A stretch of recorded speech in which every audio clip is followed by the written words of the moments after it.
My closest neighbor friends was this little boy named Taterhead. Well, we called him Taterhead. And I assume that was his God-given name. It's not a sad thing anymore. It's just a part of my life. Yeah. You know how they say about grief. It's not that it necessarily gets easier. It's more that you get used to it. I'm Rachel Martin, and this is Wildcard, the show where cards control the conversation. My guest this week is musician Brittany Howard. Listening to Brittany Howard sing is in itself a transcendent experience. But watching her sing is next level. It's the way she inhabits the stage and moves her body, projects her voice not just to articulate words, but to convey everything from pain and longing to freedom and joy.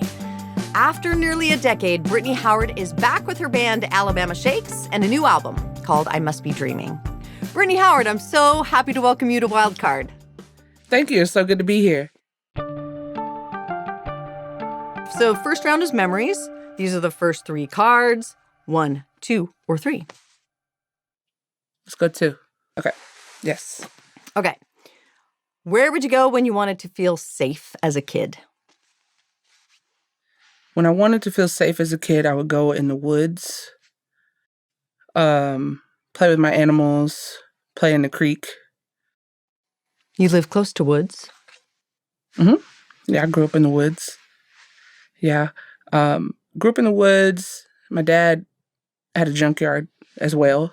So it was like the junkyard, and then on top of the hill was like some nice green grass, and we had a lot of animals. And then the rest was the woods. So that was my safe place. And so there was the junkyard, but then there were the woods. And did you go in there like a lot? Did you go with friends? My closest neighbor friends was this little boy named Taterhead. Well, we called him Taterhead. And I assume that was his God-given name. He would drive up to our house on a lawnmower because it's a long road. And he'd be like, "Hey, Brittany, you want to play?" And I'd be like, "Sure. Sure, Taterhead." And then we'd go out in the woods and, we just like use our imaginations or, one time I would when you have junk cars and you take them to like a place to be crushed, you take the gas tanks off. So there's like this big pile of empty gas tanks. And so I would like get one and then float down the creek on it because they float. Yeah. So instead of a raft, gas tank. It was a lot of fun. That sounds really fun. It sounds very fun. It also sounds like the opposite of so many kids' childhoods now that are, I wish more kids were floating down rivers on empty gas tanks, frankly. Yeah. We need more junkyard kids. Yeah. Yeah. Okay. Let's keep going. Next 3, 1, 2, or 3. Let's do 1. Well, there's another place question. What's a place that shaped you just as much as any person did? A place that shaped me. I mean, it's hard because it's the same thing. It's my home. It's the junkyard. Yeah. It's, if I had to answer that one, it would be like, that was a land of creativity. You could open your door and look out and say like, wow, a bunch of junk cars.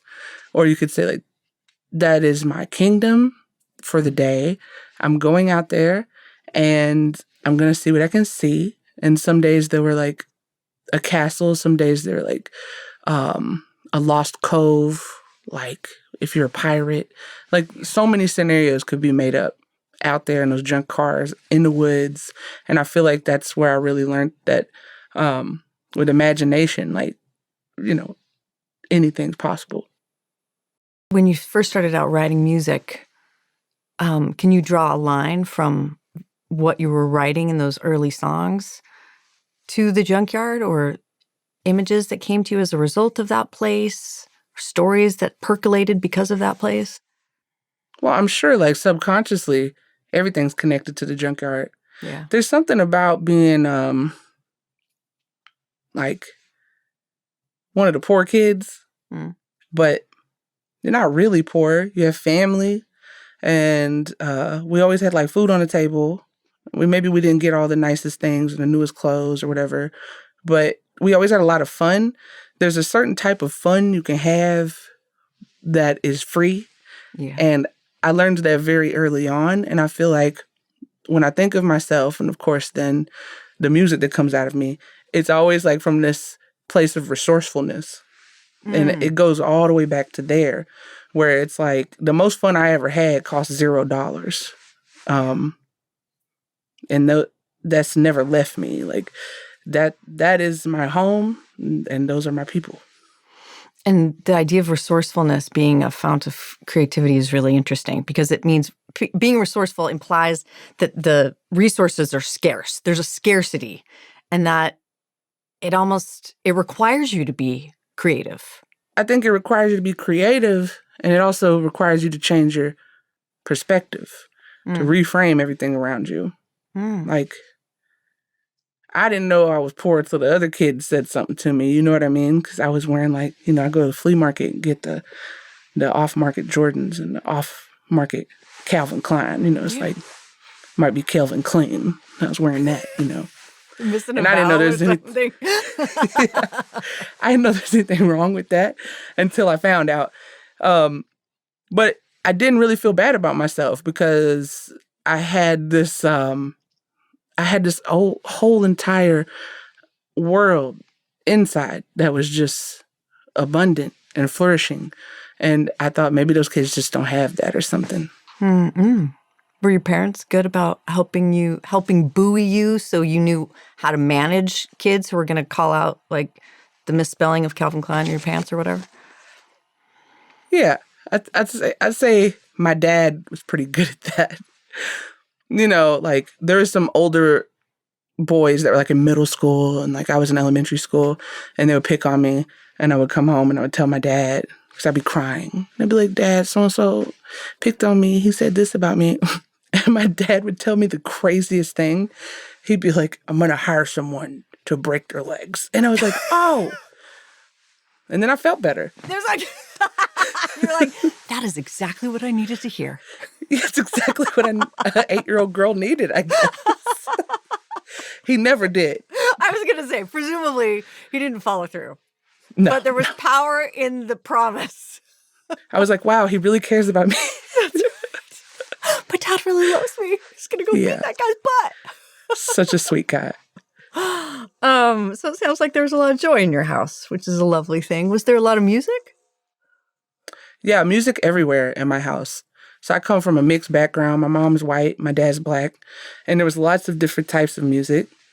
There was like Elvis and Patsy Cline and like the Everly Brothers and Dion and like the Monkees, the Partridge Family. Had all that. And at the same time, I had Luther, I had Prince, I had the Marvelettes, I had the Crystals, the Ronettes, obviously Michael Jackson, and that kind of thing going on. Teddy Pendergrass. And then in my house, everybody just played everything. And my dad was always open-minded with music, so he could listen to whatever. And my mom was the same way. And in our household, like, it was just musical, because music was like, free. You listen to the radio or sing songs to each other. Yeah. Yeah. Okay. Let's go in the last one in this round. 1, 2, or 3? 3. What was your most intimidating move? I gotta say, the most intimidating move was the move I just made from Nashville to a little farm south of town. I didn't know I had so much stuff. I hired 2 moving trucks. I need like 4. And it was intimidating? Yeah, I just didn't know I had that much stuff. Like, where was all that stuff? Uh-huh. So it was just the stuff. Was there anything psychologically or emotionally difficult about that move? Or was it all easy on that front? It was emotionally difficult moving. I didn't find this out until later because I loved my home in Nashville. I think I wanted a little bit more peace and a little slower of a pace because Nashville has been rapidly changing to grow into a bigger city. Mm-hmm. And I was like, well, I'm kind of a country girl and I don't feel very country girl here. Yeah. So I was going back to the country and to be closer to my family. And all my friends are in Nashville. My whole life was in Nashville. And it felt, I felt like I had a little grief moving. couldn't believe I was going to move again. But, you know, I'm an adult. And at the end of the day, it was definitely for the best. Yeah. How long have you been in the new place? 8 months. Yeah. Feels like home yet? Yeah, definitely. Yeah. Yeah. It's nice to hear birds instead of traffic. So we're going to pull back from the game. I want to talk about your new collaboration with two old collaborators, two musicians who make up Alabama Shakes with you, Zach Cockrell and Heath Fogg. This is your first album with them in 10 years, which is a minute or two. So why? Why now? Why was it the right time? Yeah, this is true. I think the timing of it was divine. I had a buddy who owns a brewery in Tuscaloosa. And back in the day, when the band first started, before we got a record deal, anything like that, we would go down to Tuscaloosa and they were always welcoming of us. And this buddy, let's call him Bo, opened up his home to us, took us in, made sure we were fed, made sure we had a place to sleep, and then would send us off again. And playing Tuscaloosa is what really solidified us as a group. And he called me, you know, and he was like, you know, I have this brewery. COVID was really, really hard for us. I want to do this fundraiser. Would you play it? And I was like, of course I'll play it. And then I thought back and I was like, the fellas would want to do this too because they care about him just as much as I do. I called the fellas, hey, do y'all want to get together and surprise Bo and Tuscaloosa by getting back together as the Shakes? And they were like, cool. Okay, let's do it.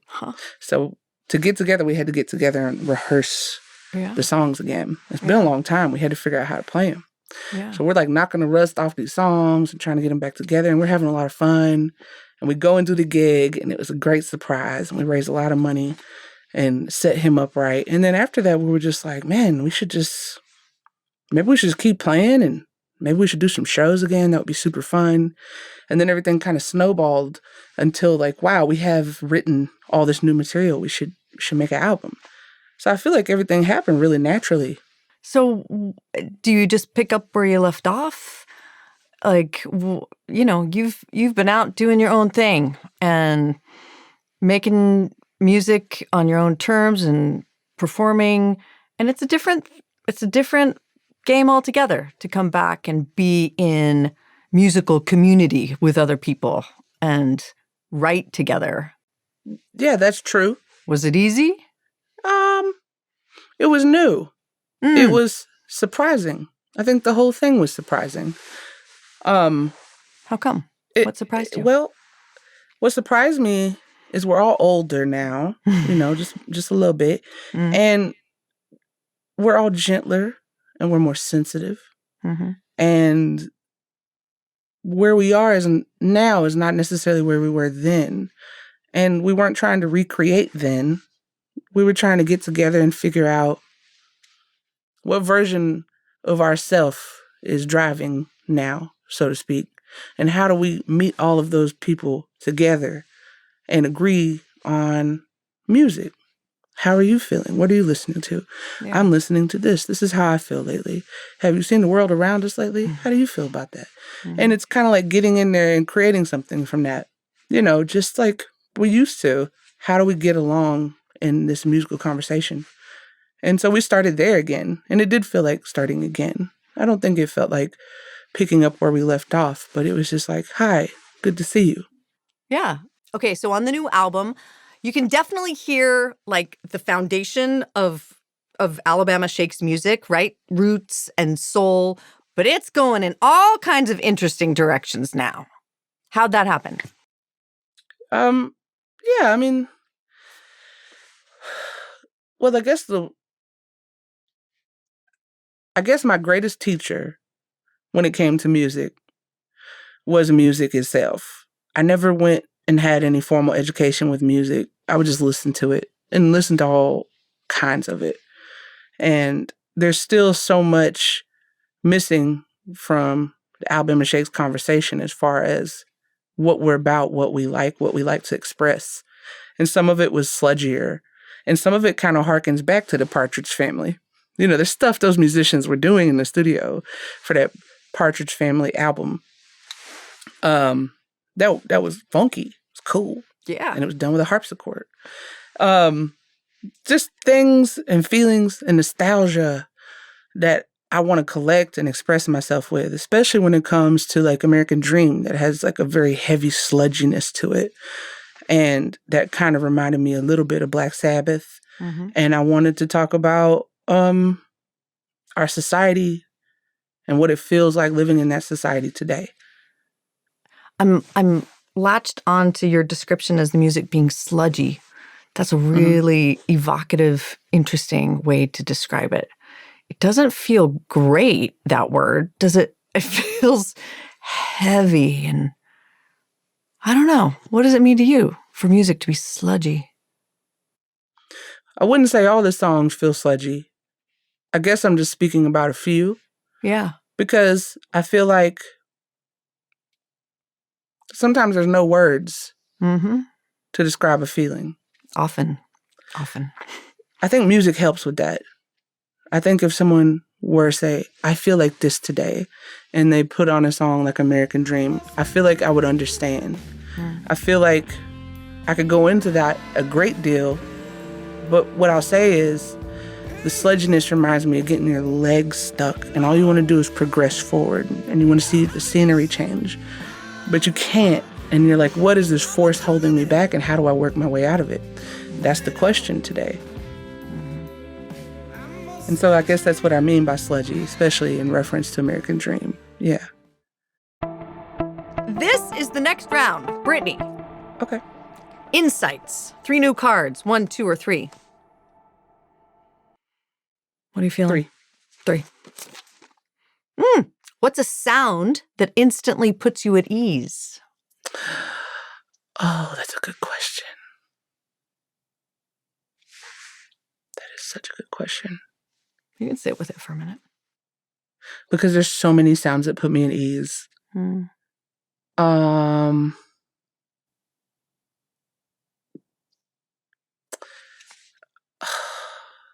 think I really like the sound of a box fan. A box fan. Yeah. Say more. A particular box fan? Any box fan? Well, I don't know the name of it, but I remember it from the 90s. It was made out of like metal, maybe aluminum, and it was baby blue right here. And then the top and the blade and this side were plastic. And I remember I would put my face up to the fan and just go like, and it would go, and I mean, just bliss. Really? Yeah. I want to say like the fan is like Elco or Delco or something like that. And when I was sick, my mom would lay out like this baby blue blanket, and then she would put the fan in front of me, and I would just be like, oh yeah. It takes me right back. It's before we had sound machines. That was the original sound machine, right? The OG sound machine. Okay, next 3. 1, 2, or 3? 1. 1. How much do you rely on the validation of others? I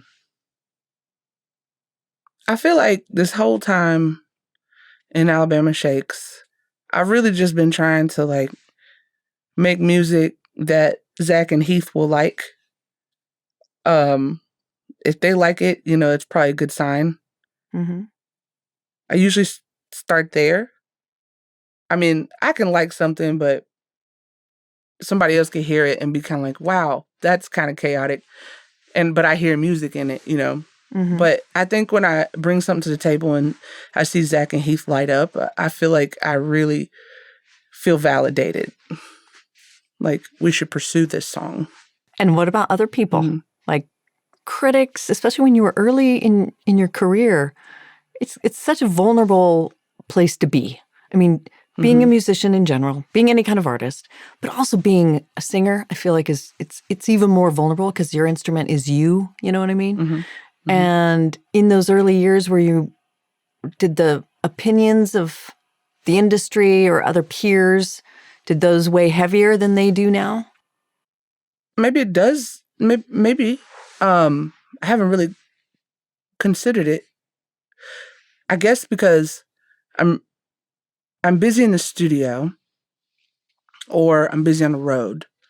My feedback comes directly from people who are at the shows, if they're having a good time, if the crowd was active, if they were making me laugh. And then after that's done, and then I go back and work on new music. So I suppose like I don't, a nice review always feels nice, but it's not something I ever go seeking. It's usually brought to me. And if there's bad ones, I don't think that's brought to me. So I don't have much of an opinion on the matter. I think it's a much healthier way to live. Plus, like you said, like you get real life feedback every time you go out on a stage. And if something's not hitting, you're going to find out very quickly. Yeah. I'll know myself before someone tells me, yeah. Right. But I think it's important, I suppose. Everybody has opinions, and some are louder than others, I suppose. But if somebody doesn't like one of my songs, I guess I'll just like, oh, okay, and then write new songs. I don't know. Okay. Last one in this round. 1, 2, or 3? 3. 3. What has age taught you about love? A lot of things, girl. I would say love is like a garden.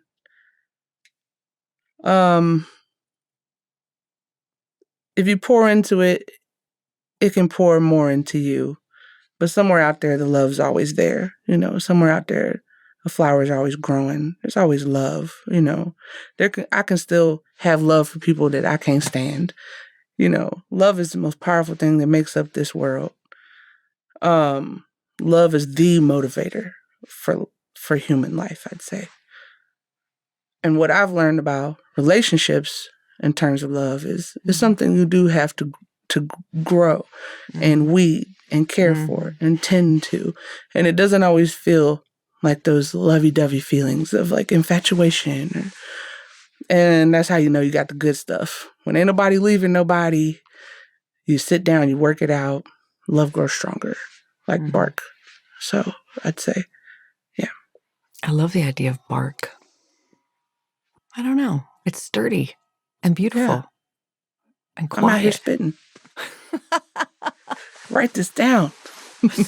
Are you good at tending the garden? Have there been chapters in your life when you have let the garden kind of burn up in the sun or taken it for granted? Haven't we all? Yeah. Haven't we all? Yes. I have given too much water. I've given not enough water. I have left and not came back. You know, all the things. Like, I made mistakes, but I learn from my mistakes. You know, I don't try to keep perpetrating. I learn, I grow. And at the end of the day, I'm a sensitive, loving person that likes to be a caretaker and likes to tend. I think I had to get through that part of love doesn't always feel nice. That's the young part of me that I had to grow out of. I'm not supposed to always feel nice. Yeah. And here we are now. I'm going to get married soon. And I'm looking forward to it. Come on. Hey, congratulations. Thank you. Congratulations. Yeah. It's so much of it is just in the staying, isn't it? Just like, nope, I'm still going to stick. I'm sticking right here through this bad thing or whatever. You just keep showing up. Yeah. Feels bad and I'm not going nowhere. And then one day the sun comes out again. Yeah. And it's all good. Yeah. Okay. We're in our last round. Beliefs. 1, 2, or 3? 2. 2. When do you feel most at peace? I feel most at peace when I've been working outside all day and I'm physically tired and the sun's starting to go down. It's about to be a beautiful sunset. And I sit down on like a stump or the back of the truck or something, and I'm taking those glugs of cold water and I'm wiping my brow off. And I'm just like, I put everything into this day. And in those moments, I'm so tired. I can't overthink. I can't be neurotic. I can't be focused. I just am. Yeah. And that's where my peace is. Yeah. I love that. Okay. 1, 2, or 3? 1. Have you ever experienced a divine power? Have I ever experienced a divine power? Mm-hmm. Have I ever experienced a divine force? However you define divinity. Sort of an open-ended thing. I mean, there's definitely been times where I feel like I was steered away from danger with a knowingness. Yeah. That has been amazing. Back in the day, I was driving a work truck and the rain was so thick, I couldn't see the taillights of the car in front of me. So I'm just going like, I don't know, 30, and I'm driving down this, like, it's like a parkway.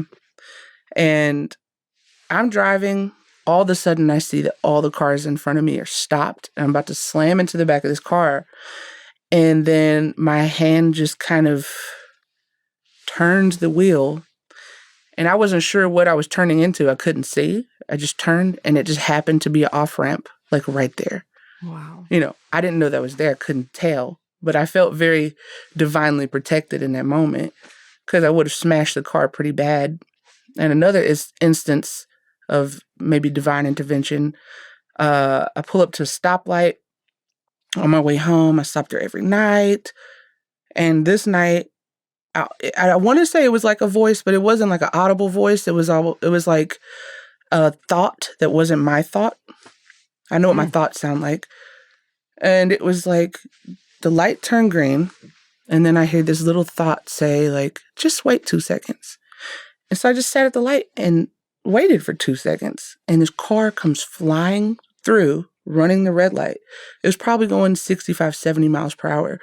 It would have, I don't know, I might not be sitting here today. It was going very fast, would have T-boned me. That's wild. Maybe that was divine intervention. It sounds like you're not quick to just be like, oh, phew, lucky, just lucky. I am lucky as well, but I think that was different.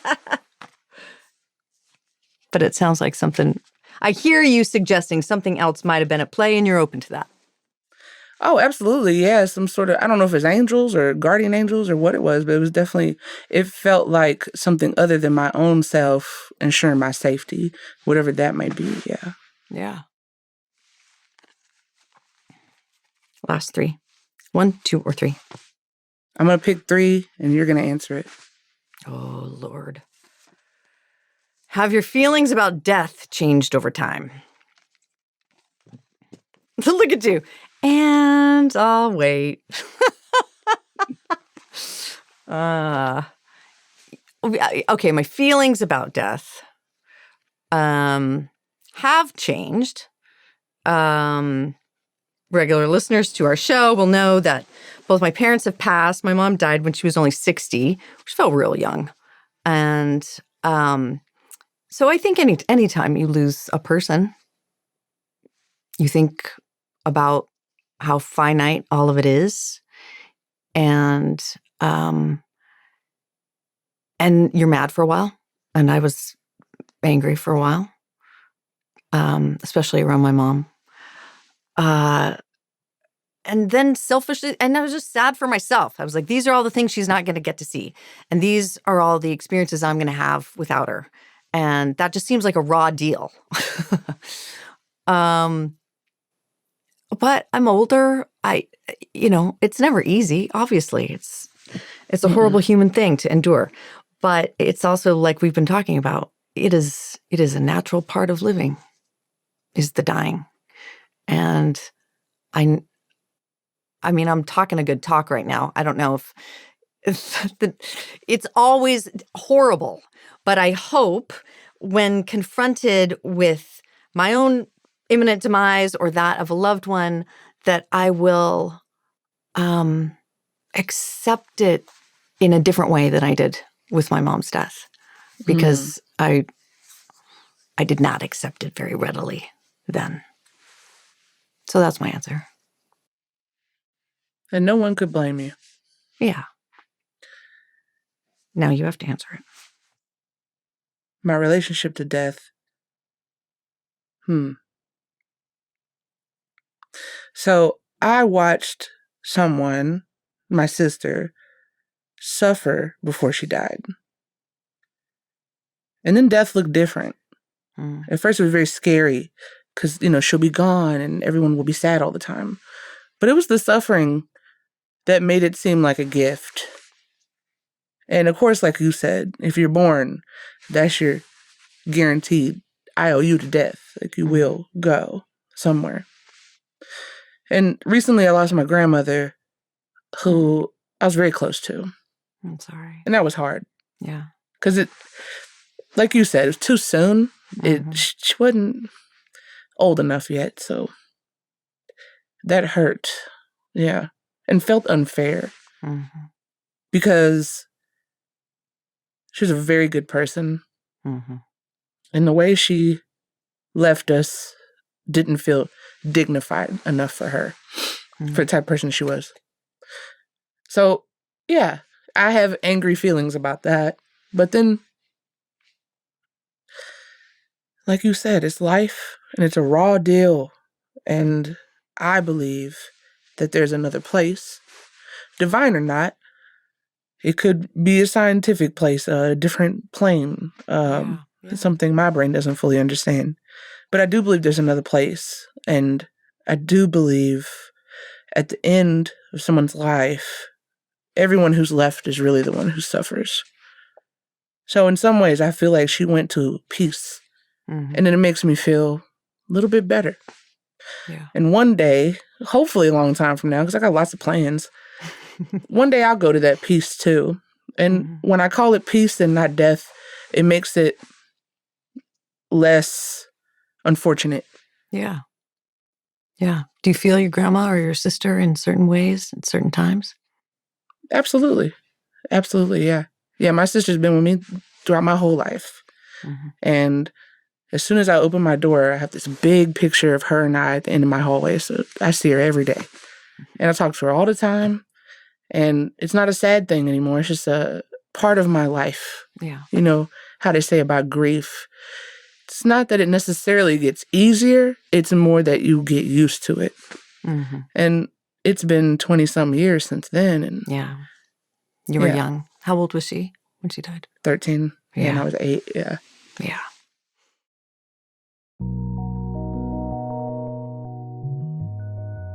We end the show the same way every time, with a trip in our memory time machine.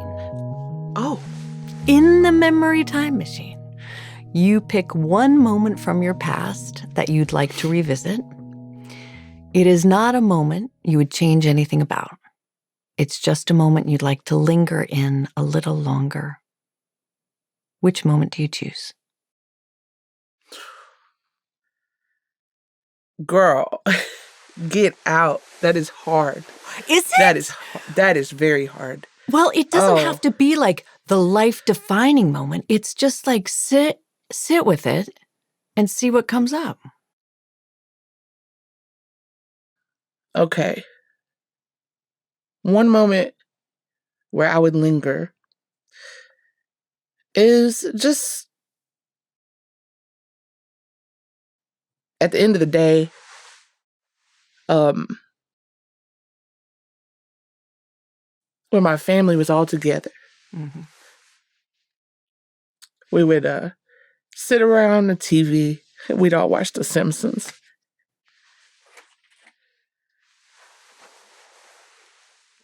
Oh, hi. Thank you.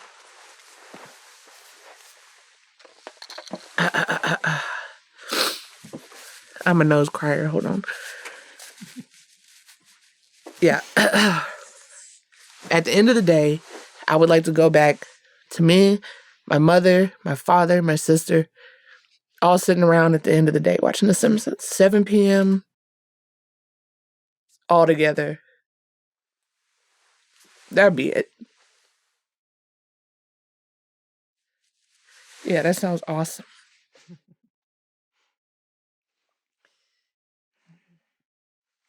Brittany Howard, thank you. Did I make you cry? Yes, you made me cry.